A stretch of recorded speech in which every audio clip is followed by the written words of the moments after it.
არანაირი ფსიქიკური დიაგნოზი არ მაქვს, მაგრამ საბჭოთა კოშმარი გაუცოცხლეთ ხალხს და სტიგმა გააძლიერეთ.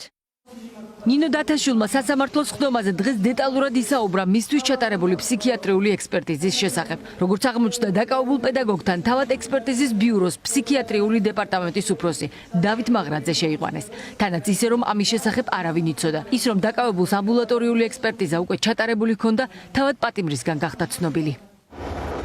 მოსამართლის ეს განჩინება, როდესაც მომიტანეს, არ ვიცი, ეს ჩემთვის არის სამარცხვინო ფურცელი დამოუკიდებელი საქართველოს ისტორიაში. ეს არის რეპრესია ჩემ მიმართ, ადვოკატების მიმართ, რადგან ადვოკატებზე აწარმოეს პროპაგანდა, რომ შენმა ადვოკატებმა მოითხოვეს ფსიქიატრიული ექსპერტიზაო.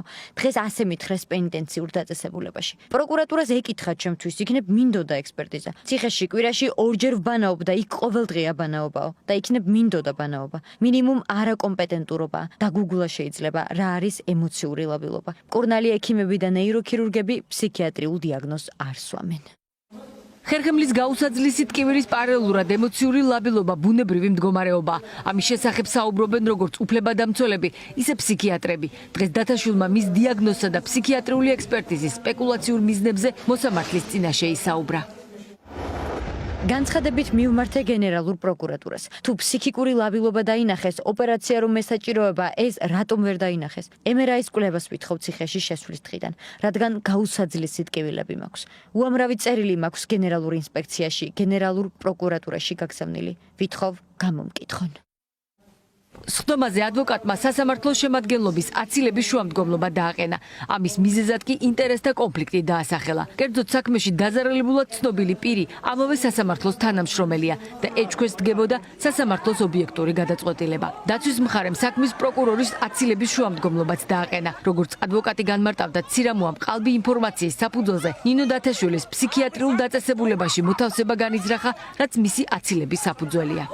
აცილების შუამდგომლობას, რომელსაც მე ვასაბუთებდი და ვამბობდი, რომ ნებისმიერი მოსამართლე, რომელიც განიხილავდა საქმეს, სადაც დაკავშირებული იყვნენ მისი თანამშრომლები, ვერ იქნებოდა ობიექტური და ყოველთვის იქნებოდა აღნიშნულთან დაკავშირებით კითხვის ნიშნები, სასამართლომ არ გაითვალისწინა ჩვენი მოთხოვნა და შესვენებაზე მე პირადად მაგ დროს, როდესაც ვახორციელებდი ნინოს დაცვას, მანდატურის თანამშრომელი მთხოვდა პასუხს, მანდატური სამსახურის უფროსი, მთხოვდა პასუხს მე რატომ მოვითხოვე მისი პროცესიდან გაყვანა და შემიქმნა მტრული გარემო, როდესაც პროცესზე გაგრძელდა შესვენების მერე განხილვა, მე სასამართლოს ვუთხარი, რომ სწორედ ეს იყო ერთ-ერთი არგუმენტი, რომ ვერც სასამართლო და ვერც მანდატური ვერ იქნებოდა ობიექტური.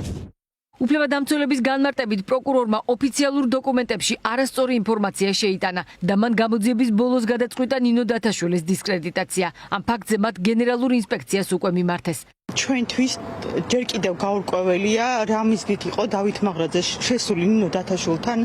დღეს გაირკვა, რომ კვლავ ძალაში რჩება სტაციონარული ფსიქიატრული ექსპერტიზის ნაწილი, თუმცა რამოდენიმეჯერ დავსვით ადვოკატებმა კითხვა, თუ რა მიზნით იყო ბატონი მაღრაძე თანხმდარ პირებთან ერთად ნინო დათაშვილთან შესული ციხეზე და ამის პასუხი ჩვენ ვერ მივიღეთ. ნინო დათაშვილმა დღეს ცლად ისაუბრა მასზე, როგორც ხალხზე განხორციელებულ ძალადობის თაობაზე და ამის შესახებ ჩვენ მივმართეთ ინსპექციას არაერთხელ. შესაბამისად ინსპექციის მიმართულებით ჩვენ გვაქვს რამოდენიმე საჩივარი და დიდი იმედი მაქვს, რომ ოდესმე სახელმწიფოს მხრიდან ნინო დათაშვილზე განხორციელებული ძალადობა იქნება ხილული სახელმწიფოს მხრიდან. პროკურორი დაცვის მხარის არც ერთ შუამდგომლობას, არც სასამართლოს შემადგენლობის და არც პროკურორის აცილებასთან დაკავშირებით არ დაეთანხმა. დღევანდელ წინა სასამართლოს ხდომაზევე გადაისინჯა აღკვეთის ღონისძიება. მოსამართლე ლელა კალიჩენკომ სრულად გაიზიარა ბრალდების პოზიცია და ნინო დათაშვილი მიუხედავად სამართლებრივი საფუძვლების არარსებობისა პატიმრობაში დატოვა. ნინოს პატიმრობაში დატოვება, ცალსახად უკანონო გადაწყვეტილება, მოსამართლემ ისაუბრა ბევრი, მაგრამ ეს საუბარი არ იყო მართლმსაჯულების აღსრულება. ძლევია ყოველ ჯერზე იმის განცდა და მოსმენა, თუ